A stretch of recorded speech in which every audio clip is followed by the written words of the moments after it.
19e siècle, fin du 18e, 19e siècle. Et ici, c'était la même chose, c'est-à-dire que ceux qui se sont soulevés, ou les Tzitchir, ou jusqu'à Bourlama, en passant par le problème de Cheikh Abdel, en passant par le Boumaza, en passant par la cohésion nationale est née de cette résistance. Parce qu'on s'est découvert un destin commun et un passé commun.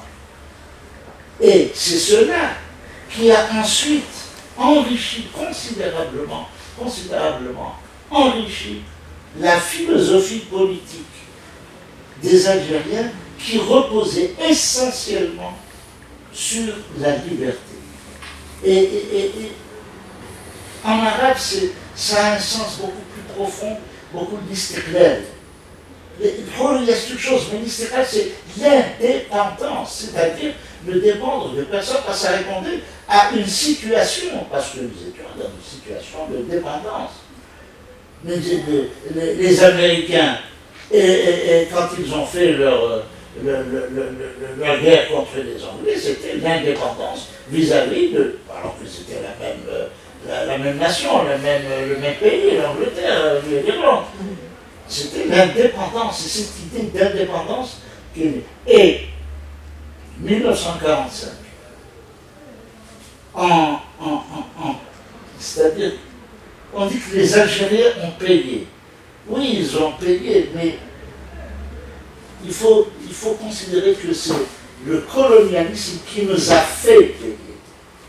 Ce n'est pas, nous ne voulions pas mourir. Ces Algériens sont partis. Parce qu'on les a tués parce qu'ils n'ont fait que demander,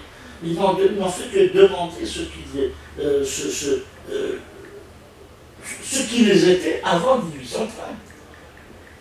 Et l'idée d'insurrection à laquelle vous faites allusion, cette idée d'insurrection est venue pendant les heures les plus sombres, pendant les massacres, les terribles massacres.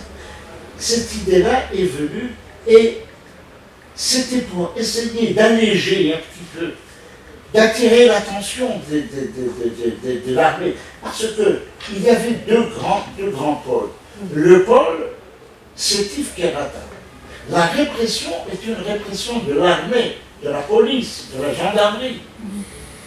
Et le pôle de Guelma, c'était la répression menée par des milices qui ont été encouragées par la Chari notamment, et l'administration et les autorités. C'était les deux pôles. Et il fallait faire baisser cette tension, créer un désordre national pour pouvoir faire disperser, créer un effet de dispersion des forces, des forces coloniales de la répression. Et il y a eu un ordre qui a été donné. Pour un déclenchement dans la nuit du 23 au 24 mai, à 2 h du matin. Je voudrais, avec votre permission, vous dire quelque chose de très précis concernant cet ordre qui avait été donné. Et des responsables ont été nommés pour mener cette insurrection qu'on voulait. C'était suicidaire, c'est vrai, mais il fallait absolument le faire. Est-ce qu'ils avaient le choix? Ils n'avaient pas le choix. C'est-à-dire que c'était la seule façon d'essayer de baisser la tension. Et il y a c'est un passage du livre de Bertrand concernant les origines du Front de libération. Il dit ceci: il y eut des débats dramatiques où on pesa le pour et le contre. Le pour et le contre le déclenchement. Écrit d'un Khedab qui cite Haj Shachari, membre de la direction du PPA. En fin de compte, la direction décida d'étendre l'insurrection générale. La date en fut fixée pour la nuit du 23 au 24 mai. il fallait répondre à une situation d'urgence. Des responsables ont été désignés à la hâte. Ainsi, Mohamed Ben Mizdad, futur chef de l'OS, sera affecté pour l'Algérois. Ahmed Bouda pour Tablat El Arba, Mohamed Ben Nahl pour le sud algérois, Djilal Yergimi pour Chechel, Ali Khalid pour la Kabylie, Saoud Boukadoum pour le Constantinois, et enfin Mohamed Mahfoudi et Abdallah Filali pour l'Oranie. Je n'irai pas plus loin, c'est pour vous dire que, vous voyez, on a essayé d'étendre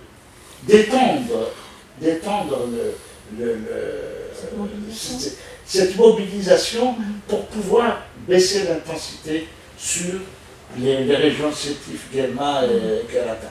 Quand on dit Sétif, Guelma, Kerata, attention, il faut parler en tant que pôle de régions bien plus vastes. Ça ne veut pas dire Al-Alba a été touché, Bojbar a été touché, Amoucha a été touché, jusqu'au. On bombardait du Guetlouin, qui était un bateau de la marine française, bombardait Harata à partir du golfe de Djeya. On bombardait les gens. Donc, c'est cette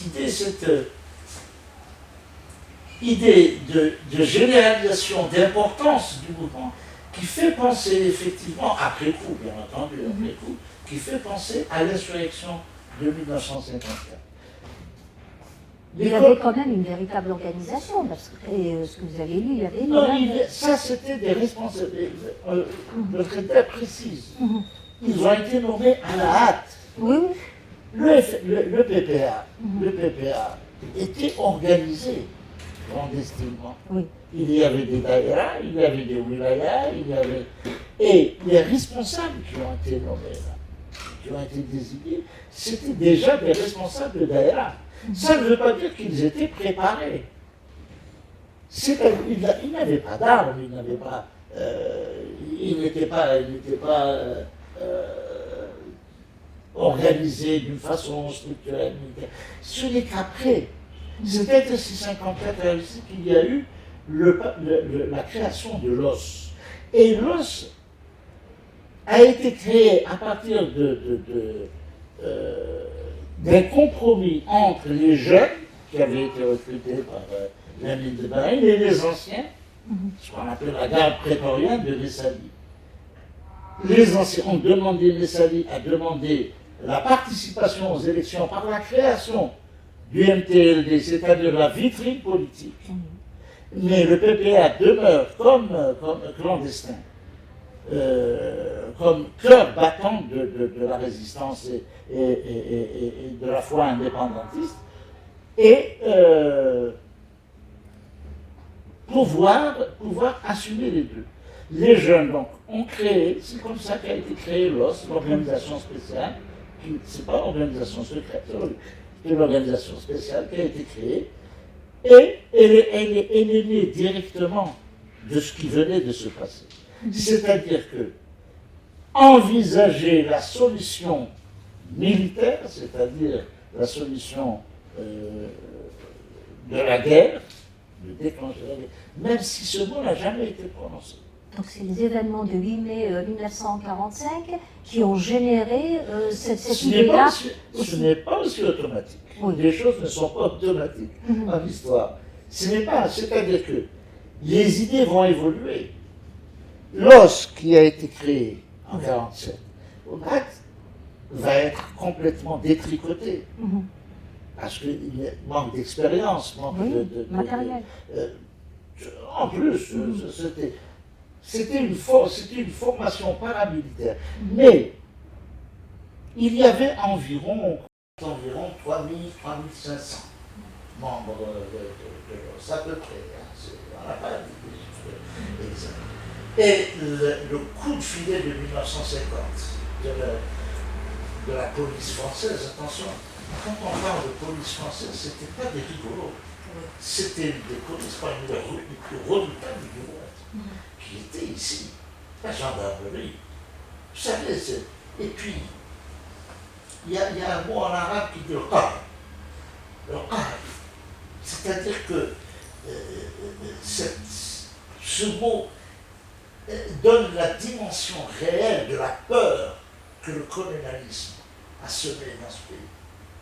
Vous savez, il n'y avait pas beaucoup de gendarmes, il n'y avait pas beaucoup de mais le peu qu'il y avait, mais le peu qu'il y avait, et la peur, la peur. Vous savez, en Kabylie, quand on dit à un enfant, on lui dit, ce c'est le bichoua. Tais-toi où j'appelle bichoua. Bichoua, c'est Bugeaud.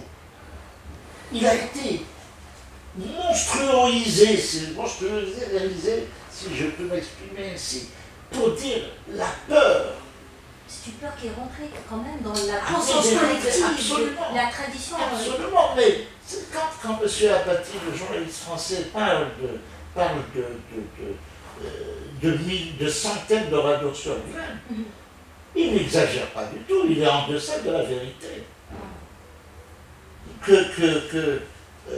Cette histoire, le 8 mai 45 a été un moment parmi les plus dramatiques, c'est-à-dire que ça a rappelé les moments terribles, des Arachas, les moments terribles de 1852 à la Ouatt, les moments terribles dans ce qu'on appelle contre le Tchir, contre des tribus entières qui ont été décimées. Monsieur Mazit, quand même, les événements ont duré plusieurs semaines, jusqu'à l'automne de la même année. Donc, d'où justement cette généralisation, cette idée de généraliser ce mouvement pour alléger un peu la répression et le carnage que subissaient les régions de Sétif. C'était la seule. Vous savez, c'était la seule chose. Il y aura un exemple comme celui-là pendant la guerre de libération, nationale. Il y a eu un exemple de ce genre avec le massacre de Skikda. Oui. Le massacre de Skikda qui a 12 000 morts en une semaine pratiquement. Et c'est encore les Aurès Ben Boulaïd qui avaient demandé à la Wilaya 2 d'essayer d'alléger la pression qu'il y avait sur les Aurès, qui supportaient l'essentiel du début de la guerre de libération. Et Zirut Youssef, et bien sûr, parce que ce n'est pas une décision de Zirut, tout seul comme ça. Il a réuni le conseil de Wilaya, il a réuni tous ses adjoints, tous ses officiers et ceux qui décidaient, pour prendre la décision justement d'agir en lançant une offensive généralisée du nord constantinois pour décharger un petit peu les oreilles. Et cette décision, c'est-à-dire qu'il n'avait pas d'armes. D'ailleurs, ça lui sera reproché au congrès de la Soumane. On lui dit, mais tu n'avais pas d'armes, tu avais au maximum 300 jouloutes. Comment peux-tu faire une insurrection généralisée et il a dit, il fallait qu'on le fasse. J'ai posé moi-même la question au colonel Boumini de Sotar. Je lui ai dit, mais 12 000 morts, c'est cher payé quand même pour... Il m'a dit, je ne sais pas si c'est cher payé ou si c'est pas cher. Il a dit, moi, nous avons fait ce que nous pensions utile de faire. Et maintenant, le départ des troupes coloniales en 1962, est-ce que ça vaut 12 000 morts ou plus ou le moins? Nous avons fait ce que nous avons fait. Et c'est exactement cela ce qui s'est passé. Donc, ils ont essayé de diminuer la pression. Sur une région martyre, ces régions martyres, et ils ont déclenché. Ils n'avaient pas d'armes. Pas plus qu'ils n'en avaient les patriotes de la région de la Wilaya 2, du Nord constantinois, quand ils ont décidé de lancer. C'est une espèce d'intifada qui avait été lancée, c'est exactement dans ce sens, parce qu'on imagine, que c'est comme dans les films des paysans, une jacquerie avec des fourches qui vont s'attaquer. Non, c'est un soulèvement, et comme tous les soulèvements, et l'intifada palestinienne nous a appris ça, c'est que c'est la violence qu'on déclenche qui nourrit la violence, qui nourrit votre violence, et ainsi de suite. Et c'est ça l'intifada. L'intifada, il arrive un moment où elle se nourrit de sa propre violence. Et c'est exactement ce qui s'est passé en 1945, comme ça s'est passé en 1955, 10 ans à Skilta, et à travers tout le pays par la suite. Et 63 ans après l'indépendance, M. Amazit, les relations algéro-françaises continuent de souffler chaud-froid. Donc, est-ce que le contentieux colonial a été soldé ou n'a pas encore été soldé, justement pour apaiser On ne solde pas 132 ans de violence colonialiste et de domination colonialiste en 63 ans, pas plus qu'en 100 ans. Les dégâts qui ont été occasionnés par la colonisation, avec bien sûr avec toutes les guerres qu'il y a eu à l'intérieur de la colonisation, particulièrement la guerre d'indépendance. Il ne faut pas oublier que la violence qui a été occasionnée par l'occupation en 1830 du pays par la première armée du monde. La France, cette armée, c'est l'armée de Napoléon. C'est l'armée héritée des officiers étaient hérités de Napoléon Bonaparte. C'était la première armée du monde. Place que lui disputait bien sûr de l'Angleterre à l'époque. Et en 1970, ils sont partis avec c'est la même violence en 1954. C'est la même violence, c'était la 4e armée du monde qui a mené une guerre totale. C'était une guerre totale. Nous apprenons récemment, certains découvrent, alors que les Algériens savaient, c'était la guerre des grottes, ce qu'on appelait la guerre des grottes, la guerre chibique. Oui. Pour ceux qui se gosillaient contre la Syrie. Mais on en parle très peu de cette guerre. Oui, mais ils en parlent très peu. Ils en parlent très peu. Mais pour vous dire que, revenir à votre question qui est très pertinente, ça veut dire qu'il y a un contentieux. Ça veut dire que nous ne connaissons pas. Nous, en Algérie, on se plaint de ne pas connaître suffisamment la guerre, l'occupation coloniale. Et notre histoire d'une façon générale, mais l'occupation coloniale d'une façon particulière, parce que ça a été la plus dure que nous ayons subie dans notre histoire. Je ne pense pas que les Phéniciens étaient une occupation. Ils avaient des comptoirs, ils venaient commercer, ce n'était pas une occupation. Je ne pense pas, mais l'occupation coloniale a été absolument abominable. Et cette abomination, ceux qui l'ont exercée l'ignorent ou veulent l'ignorer ou souhaitent l'ignorer à l'avenir. Je crois que les relations, tant que nous n'allons pas nous asseoir ensemble autour de cette histoire, non pour l'écrire ensemble, parce qu'on n'écrit pas l'histoire de la même manière, qu'on soit du côté de la crosse ou qu'on soit du côté du canon. Ce n'est pas la même histoire. Ce n'est pas la même histoire. Mais à tout le moins, échanger les éléments qui peuvent nous apprendre les uns aux autres, qui peuvent apprendre aux uns et aux autres ce qui s'est réellement passé. Mais pour atteindre cet idéal, il faudrait peut-être ouvrir toutes les archives, M. Amazit. Ouvrir toutes les archives, oui, je suis entièrement d'accord avec vous, ouvrir toutes les archives. Ça c'est, mais seulement, nous savons comment est-ce que les choses sont faites. Oui. Les choses actuellement, la déclassification des archives dépend uniquement de notre parti. Et on vous dit, 63 ans après, on vous dit non, ça peut gêner, et comme ça ne peut pas gêner, etc. Mais attention, il faut nous aussi ouvrir nos archives, attention. Il faut, non pas pour les autres, mais pour nous-mêmes, pour nos historiens. Nos historiens aussi, il faut dire ce qu'il en est, se plaignent. Et disent que nous n'avons pas accès à toutes les archives, ou bien nous ne connaissons pas ce qu'il y a réellement dans les archives. Et le président Tebboune a dit une chose très juste concernant ce chapitre-là. Il faut dépolitiser l'histoire.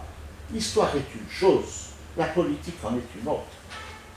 Et que ce soit en Algérie ou à l'étranger, l'histoire ne peut pas. où la politique rentre, l'histoire sort. Ce n'est plus la même chose. Je crois qu'il faut arriver à ce vœu du président, dépolitiser l'histoire avec les anciens colonisateurs et aussi chez nous-mêmes. Nous n'avons pas à faire de l'histoire otage ou machin, comme certains jouaient avec leur religion et d'autres veulent jouer avec l'histoire. Non. Je crois qu'il faut parvenir à cela. Toujours dans le sillage des mesures concrètes qui ont été prises par le président de la République, Abdelmadjid Tebboune, il a décrété le 8 mai 1945 Journée nationale de la mémoire. Alors, quelle symbolique a cette appellation et quel message envoie-t-elle à la nouvelle génération et aux futures générations, bien sûr?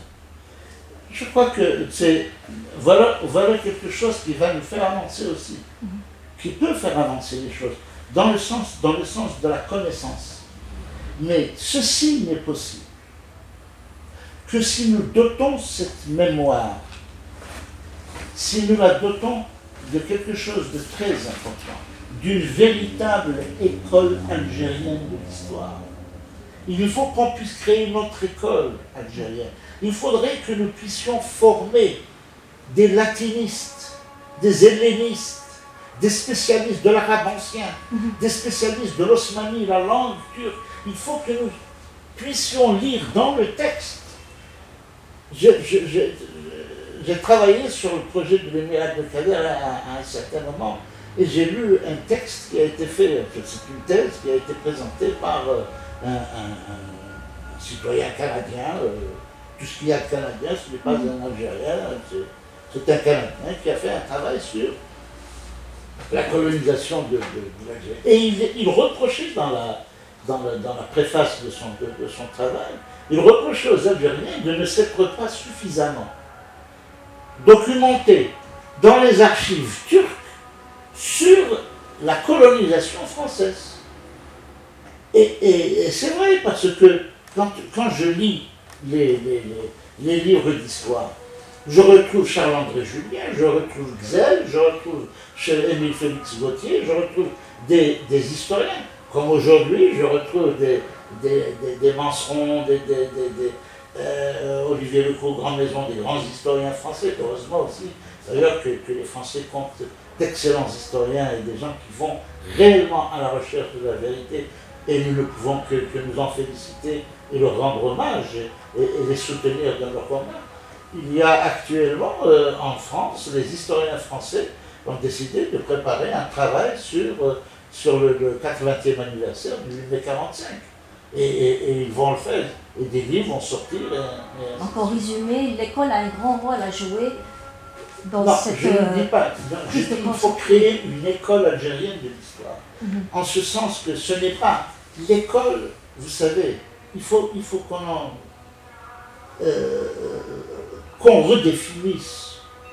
L'école vous apprend à lire et à compter. Elle ne vous donne pas la culture, l'essentiel. Elle vous donne les éléments d'accéder à la culture. Mais le reste, c'est toute la société. Vous savez, quand vous regardez des émissions à la télévision, on les envie. Oui, ils parlent de l'oignon et ils racontent l'histoire de l'oignon.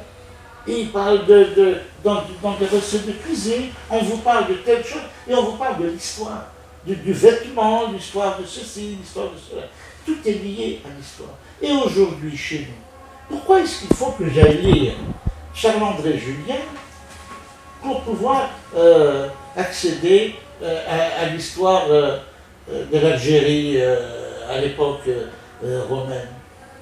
Pourquoi est-ce qu'on ne parle... En France, on parle, en France, je ne connais pas ce que nous... C'est encore une fois le seul pays que nous connaissions parfaitement, parce qu'on a fait l'école coloniale. C'est un butin de guerre, disait Cathy Dessine.